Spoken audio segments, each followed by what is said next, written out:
bir qush bo'lar ekanda. Uchib yurib uzoqlarga borar ekan. Bolalariga rizq olib kelar ekan. Bir paytlar keladi. Xoriydi, charchaydi, qariydi. O'sha uchib borib rizq olib kelishga yaramay qolar ekan. Quvvat yetmay qolar ekan.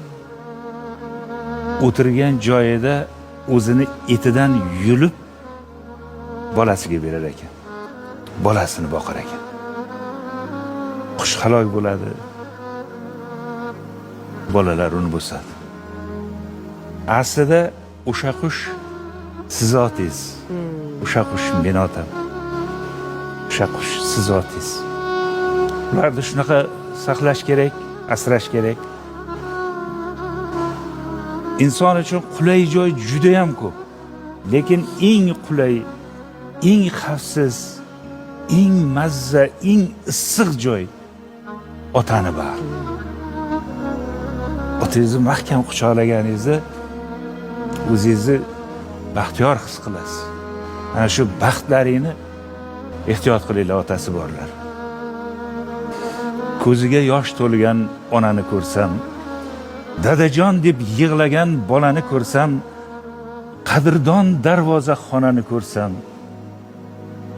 dadajonim sizni eslayman.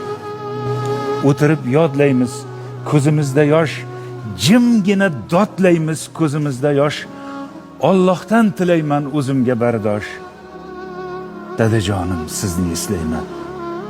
Oldimga qo'ysalar bursildoq oq non, qabartirsa agar qo'limni ketmon, bolam deb fido qilgan jon.